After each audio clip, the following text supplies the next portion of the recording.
ওই দিন শ্মশান থেকে বের হওয়ার সময় হাতটা ধরে বলছিলাম, বাবা তুমি সন্তান হয়ে কিভাবে তোমার মায়ের মুখে আগুন লাগাইলা, আগুনে জ্বালাইলা, তোমার কি মায়া লাগে না? ওই দিন আমার বাবা বলছিল, বাবা কি করবো, এটা ধর্মের নিয়ম। ওই দিন কেঁদে কেঁদে বলছিলাম, বাবা তুমি তোমার সন্তান হয়ে তোমার মার মুখে আগুন লাগাইতে পারো, মাকে আগুনে জ্বালাইতে পারো, আমি তো পারবো না বাবা, আমি কি করবো? বাবা বলে, কি করবে, ধর্মের নিয়ম মানতেই হবে। সেদিন থেকে ইসলামের তালাশে, সত্য ধর্মের তালাশে বের হয়ে গেছি। কলিজার মধ্যে ব্যথা, আমার চোখের সামনে আমার মা আগুনে জ্বলবে, সহ্য করতে পারবো, আমার জন্মদাতা বাবা আগুনে জ্বলবে, সহ্য করতে পারবো না। সেদিন থেকে সত্য ধর্মের তালাশে বের হয়ে গেছে। আমার ভাইরা কিছুদিন আগে, আমার ভাইটা যখন মারা গেছে, কলিজায় মানে না, শ্মশানে দৌড়ে গেছে।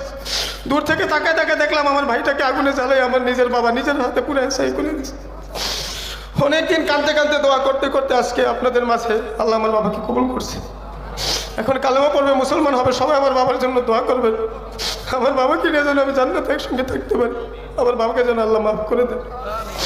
এখন কালেমা পড়বে সবাই, আমার বাবার জন্য দোয়া করবেন। এখন আমি আমার বাবাকে কালেমা পড়াবো ডান হাতে।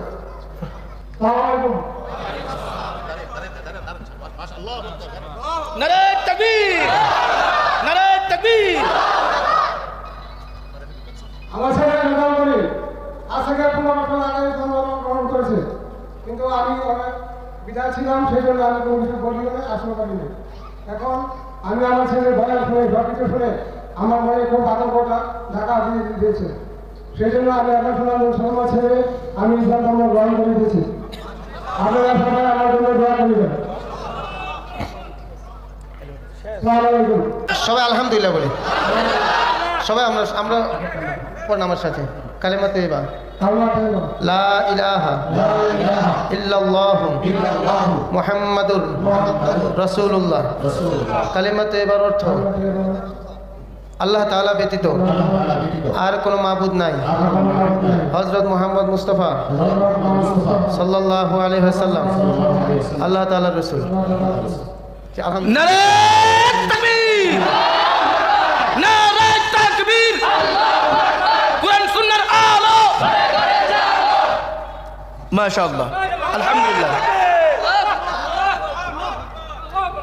ঈমানের পথে অবিচল থেকে আমার মরণ যেন হয়।